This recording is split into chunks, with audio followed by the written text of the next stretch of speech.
What happens when money dies?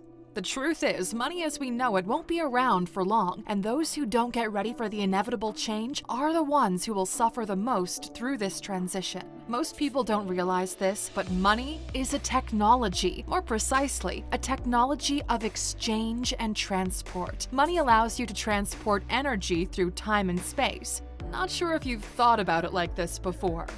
You deploy energy in order to transform it into money, transport it through space and time, and deploy it to purchase the energy of someone else. In more simpler terms, you work for money and then use that money to buy someone else's work at a different point in time. Once you realize money is a technology, you get a sudden wake-up call, as every technology in history has suffered multiple iterations and improvements. This version of money as we know it is nearing its death cycle. Every time this has happened in history, there were winners and losers, and by the end of this video, we hope to show you how you can make the most of this unique opportunity, or at least not be devastated by the transition. Welcome to alux.com, the place where future billionaires come to get inspired. If I asked people what they wanted, they would have said faster horses. Henry Ford. You don't give people what they want, you give them what they need. This is how people react to any technological change, but change is inevitable. People are quick to call the end of a new technology and disregard it as a fad. These were popular headlines when the car was introduced to the masses. And here's a popular cover of a magazine from New York in 1889 depicting electricity as some kind of unrestrained demon who will take over women, frighten the children, and kill your horse. This magazine was printed at the same time Carl Benz was patenting this outrageous idea of a vehicle powered by a gas engine. In retrospect, we all know how it turned out. Skip ahead a few hundred years, and now electricity powers everything, including cars. Historically, anyone who leverages new technology comes out ahead. Think gunpowder versus bows and arrows, using animals for agriculture versus using machines, handcrafting items versus factories that can mass produce, searching for info in a library versus Googling. If you're playing the game of scale, those who technologize first are the winners. They also laughed at the personal computer. Ken Olsen, a well-known American engineer in the 60s, said, "There's no reason anyone would want a computer in their home." Yeah, how did that turn out, Ken? Then they laughed at the internet. But you know, I think about this, and what about this internet thing? Do you know anything about that? Sure. What the hell is that exactly?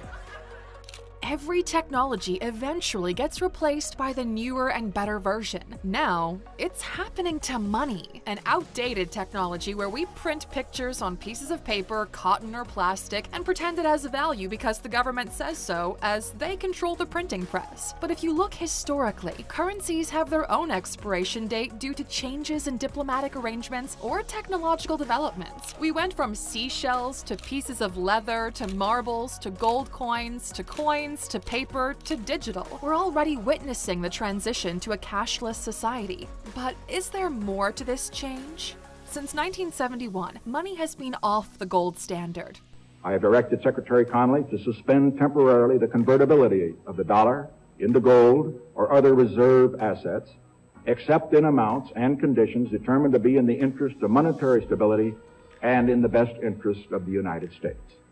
Ever since, the U.S. has used its military might to enforce itself as the reserve currency of the world. All the big commodities such as oil or raw materials are traded in U.S. dollars. America crushed Iraq because Saddam Hussein wanted to sell oil in euros instead of U.S. dollars. In addition to that, for stability purposes, the majority of countries had to hold U.S. dollars in their reserves. This is how the U.S. got so incredibly rich. Every time you create more of something, the price for each individual drops if the demand stays the same due to dilution of the offer. In money terms, it's called inflation. But the US was sneaky because over 65% of all the US dollars in circulation are outside of the United States. Every time the US prints more money, they're exporting the inflation as well, thus robbing both its citizens and other countries of their wealth. If at the beginning beginning of the year 2000, most countries had roughly 80% of their reserves in US dollars. Now, that number is getting closer to 50%. Other countries have smartened up and no longer wish to have their economies pegged to a continuously diluted dollar, which, since the removal of the gold standard, has lost over 90% of its purchasing power. People are pissed, and for a good reason.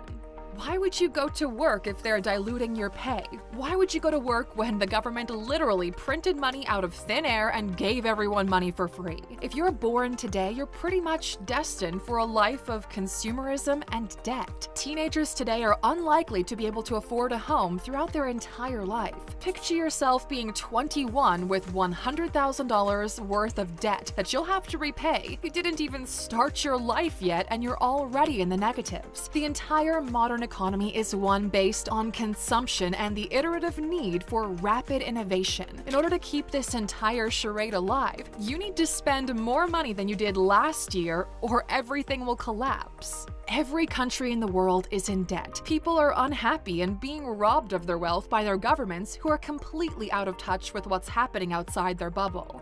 These are the people who are meant to oversee our progress into the next technological age. With the rise of the internet, more and more of the population is exhibiting digital-first behavior. If you work online, learn online, or get your entertainment online, you're probably one of them as well. We are a generation that's ready for the digital age, while money is an old analog technology. The more you think about it, the more you realize the digital version of anything has an exponentially bigger impact than the analog version ever had. Mix 1 and 2 together and you realize we're on the verge of a new type of money that's no longer pegged to the wishes of old men in government. The door was opened up by blockchains and the massive adoption of smartphones. What if we had a different kind of money that's digitally native, where the supply and flow wasn't controlled by the government? This is such a contrarian idea that many people quickly scream in disbelief the same way they spoke about horses or electricity. Every new technology is built in order to scale for the future, and the current economic infrastructure simply doesn't scale. Here's an example. Let's say humanity does become a multi-planetary species and we establish a sustainable colony on Mars. What happens then? Will humanity take the gold bars and the stacks of cash, throw them on a rocket and fly to Mars? Will we borrow the failing inflationary currencies of Earth, or will we use a digitally native currency that's unmessable with? This is why Bitcoin's price shot up so much in the past few years. This is why you're seeing all the big venture funds around the world right now throw money at crypto projects. Humanity as we know it is getting ready for a digitally first economy that scales up to multi-planetary. Even if it ends up Bitcoin is not the store of value of choice, the door for this technology has already been opened. Blockchain-based cryptocurrencies are here to stay. For the first time in modern history, you can actually own something that other people can't mess with. We strongly encourage everyone to move from a spectator position to that of a participant. If you're an absolute beginner, you can always go to alux.com/Bitcoin and enroll in our premium learning experience that will get you all set up in the shortest time frame possible. Use the promo code ALUXER to get 25% off at checkout. As humans, we need a currency native to the internet. We need it to scale at the speed humanity is moving in a borderless fashion. You might not like it because you don't understand how it works, but most people don't understand how electricity works, yet reap its benefits every single day. We're still early in this new age of money, but it's definitely coming. Many countries will be left behind because they simply don't get it. North Korea is such an example. On a population level, they're a century behind in terms of technological adoption. The same happened to heavily religious countries that choose to deny women's rights or embrace access to education and a free internet. These countries are missing the train, and the rewards will be split between those who got on board early. If you're watching this video or listening to this piece as a podcast, take a moment and think about what wealth you want to leave behind for your children. Think about ownership and what it truly means to own something. We're on the cusp of one of the biggest biggest monetary changes humanity has ever witnessed. So instead of holding cash, invest it in any store of value you see fit, be it land, real estate, metals, or this new version of money called Bitcoin, but do it soon. Every single year, the paycheck you get is worth less and less until it will eventually be worthless because nobody wants to hold on to an ice cube that's melting in a hot room where the government controls the thermostat. So we bring the question to you, the ALUX community. What store of value will you use to protect yourself? We're actually very curious to know, so leave your 2 cents on this idea in the comments. And as for the ALUXers who always watch our videos until the very end, of course, there's a bonus waiting.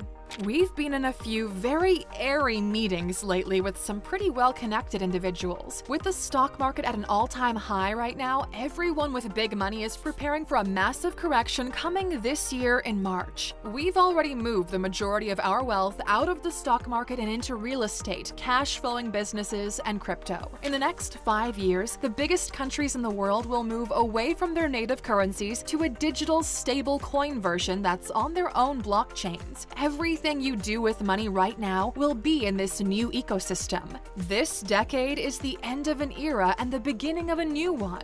Get ready, ALUXers, as we have a no ALUXer left behind policy. If Bitcoin will be the preferred store of value, Ethereum will be the gas that fuels this new world. For those of you watching, we believe ETH will flip Bitcoin eventually, so that's your asymmetric risk we talked about last week. We can't wait to see the world change before our eyes, and we're actively building this new future. We want you to make a commitment that by 2030, your entire life will be adjusted so you're thriving in this new world. By 2030, you'll have enough store of value to outweigh anything they'd try to do to the currency of your country. If you're on a mission to win this transition by 2030, please write 2030 in the comments. We're playing the long game, ALUXers, so we'll leave you with this. Time in the market always beats timing the market. We're all gonna make it.